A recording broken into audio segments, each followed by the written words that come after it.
Today we're going to take a look at a short CNN report by Ben Wedeman on an Israeli crackdown on Hamas charities in the West Bank. Then we'll take a look inside of Wedeman's workshop, what material he has and how he uses it, in order to understand how we get the news we get. Offices ransacked, shops welded shut, schools and clinics turned upside down. This is the aftermath of an Israeli crackdown in the West Bank on institutions Israel claims are linked to Hamas. They raided this office of the Palestinian Authority, responsible, among other things, for managing the mosques of Nablus. At 6:30 in the morning, recalls Office Director Hassan Hilali, we came and were surprised to find the doors had been knocked down, files had been opened. These children are on their last day of summer school, but they're not in class because their school was also targeted by the Israeli army.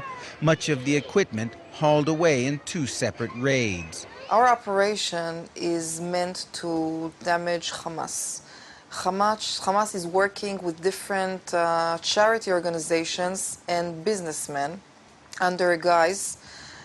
Basically, the money from all these businessmen and different organizations is going to fund Hamas. But school principal Fida Zayed has a different story. We have nothing to do with any political group or party, she insists. This is the entrance to the biggest mall in Nablus, and it was here that the Israeli army left a notice saying that after August 15th, anyone working here will be considered as working on behalf of Hamas, and therefore they put themselves and their property in danger. Abu Yazin Aslan owns a women's clothing shop in the mall. Closing down, he fears, would be a disaster. It would affect 270 families who make a living off this place, he says. The Israeli army provided CNN with this video of a 2006 graduation ceremony picked up in a raid on a kindergarten in Ramallah. The children, dressed up as Hamas fighters, brandishing toy guns. Having largely driven Hamas underground in the West Bank, Israel is now taking its fight to another level, aiming at what it perceives as the group's social and economic infrastructure. But officials from the rival Fatah faction, which controls the government in the West Bank and is engaged in direct talks with Israel, worry the Israeli crackdown has gone too far, serving perhaps to underscore their impotence in the face of Israeli power. Ben Wedeman, CNN, Nablus. What you see is what you get, but is what Wedeman gets what he shows? A little background. The IDF gave Wedeman an exclusive, a tape of a kindergarten graduation ceremony in Ramallah, which they felt explained why, in their targeting of Hamas institutions, they included the schools. This school is funded by a Hamas charity.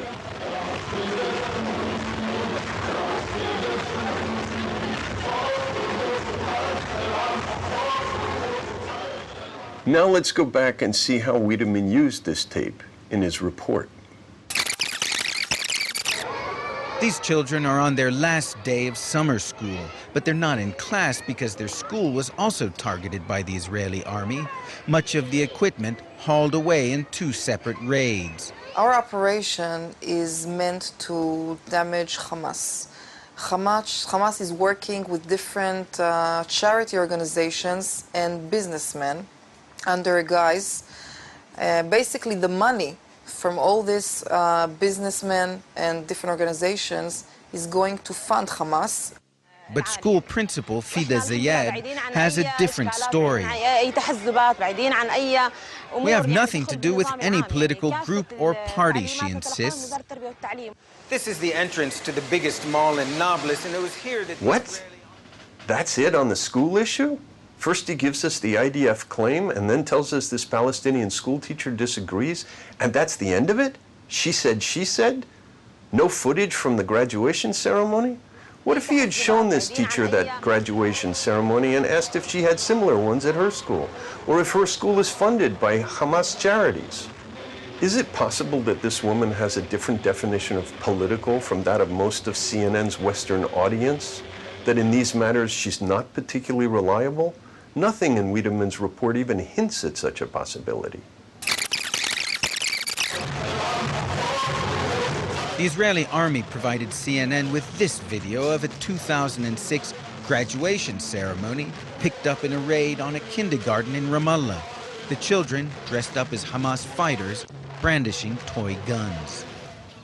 Now we get the tape, not where it would have been meaningful, but where it has no connection to what came before or after. Note that Wedeman does not identify the Israeli uniforms or show the scene of killing the Israeli soldiers.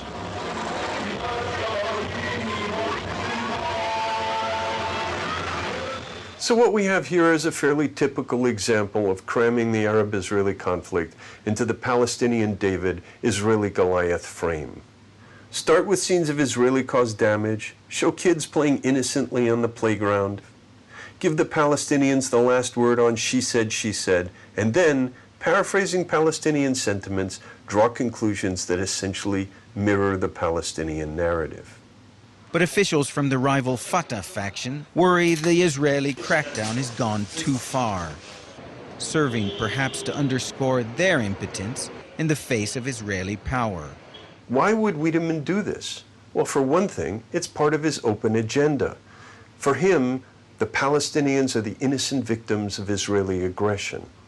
When George Bush came to Israel in January 2008, Wedeman wrote him an open letter offering to take him to My Beat, the place where Palestinians suffer daily from Israeli restrictions. Shortly before the president's visit began, Israeli troops closed down the center of the city of Nablus, hunting for militants, sparking clashes, injuring dozens of Palestinians. This conflict remains a raw and open wound which most would-be peacemakers rarely see firsthand. No mention of the hate factories that feed the schools, the TVs, the recruiting offices for suicide bombers. So it's not surprising that when offered that material by the Israelis, he buried it. Let's take another look using both Wedeman's report and the material made available by the IDF and see if we can't come up with a more substantive and coherent account, one that informs the public rather than indoctrinates it. Israel claims they've undertaken this crackdown on schools because they're linked to Hamas. Our operation is meant to damage Hamas. Hamas is working with different charity organizations and businessmen under a guise. Basically, the money from all these businessmen and different organizations is going to fund Hamas. In fact, in one of their sweeps, the Israelis found this tape of a graduation ceremony in a Ramallah kindergarten supported by a Hamas charity. It shows the 5-year-old boys dressed as Hamas fighters killing the 3 boys dressed as Israeli soldiers and dragging their bodies across the stage. Then they execute a series of marching drills and tumbling exercises to the sound of martial music. The Palestinians, however, have a different story. We have nothing to do with any political group or party, she insists. When presented with the footage from the Ramallah school and asked whether they had similar ceremonies, the teacher smiled and said, "This isn't political. Everyone, Hamas, Fatah, everyone has ceremonies like this." Both Israel and Fatah are in a difficult situation here. The Israelis cannot tolerate this kind of indoctrination. Fatah cannot negotiate in good faith with the Israelis if they allow Hamas to spread its influence, since Hamas is an organization that is not only openly dedicated to destroying Israel, but also because it considers anyone who negotiates with the Zionist entity in good faith a traitor.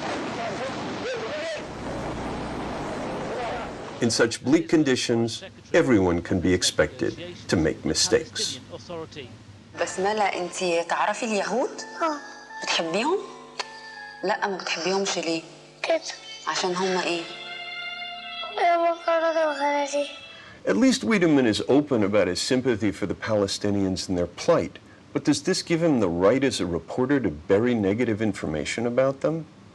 Is this a response to his advocacy, or is it a response to intimidation?